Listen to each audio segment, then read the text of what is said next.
کہ ایک انداز یہ ہوتا ہے بس ہم ہی ٹھیک ہے، باقی سب کوئی ان کی کوئی بنیاد نہیں، کوئی حقیقت نہیں۔ آپ کو جہاں پر بھی جو حق نظر آئے اس کو تسلیم کیجیے، جہاں خیر نظر آئے اس کو مانیے، تاکہ لوگوں پر یہ اثر قائم ہو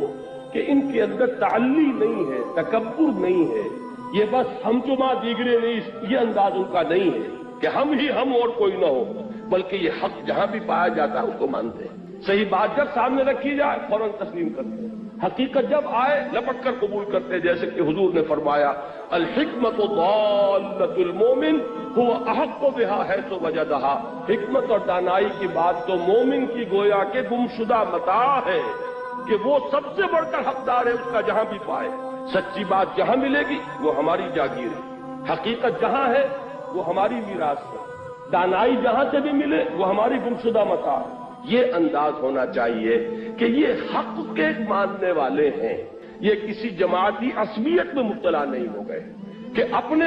بزرگ تو بہت بڑے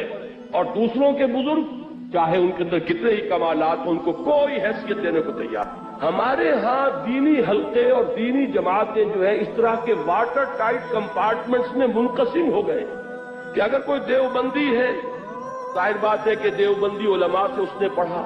دیوبندی علماء کی صحبت اس نے اٹھائی، ان کی عظمت کا لفظ اس پر قائم ہوا، اب وہ انہی دیوبندی جرائد کو پڑھتے ہیں، دیوبندی کتابیں جو ہیں انہی کو پڑھیں گے، تفسیر پڑھیں گے تو دیوبندی علماء کی پڑھیں گے، لہذا ان کا پورا وہ ذہنی جو ہے وہ انحصار ہو جاتا ایک حلقے کے اندر۔ دوسرے حلقے میں کوئی عظمت ہے تو انہیں نظر ہی نہیں آئے گی، وہاں اگر کوئی علم کی بلندی ہے تو وہ اس سے واقف ہی نہیں، کوئی اونچی شخصیتیں گزری ہیں انہیں پتہ ہی نہیں۔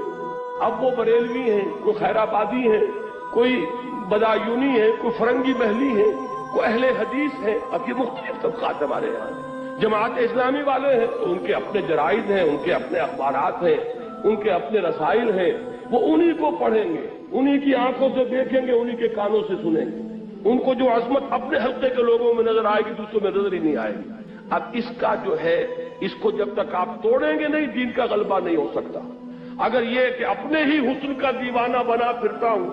اور اپنے ہی بزرگوں کا پروانہ بنا پھرتا ہوں تو ان کے بزرگ وہ ہیں، آپ کے بزرگ یہ ہیں، آپ کے اور ان کے درمیان قدر مشترک کہاں سے آئے گی؟ تو اس بات کی ضرورت ہے کہ مختلف حلقوں کے لوگ جمع ہوں یہاں پر آ کر، تاکہ مختلف لوگوں کے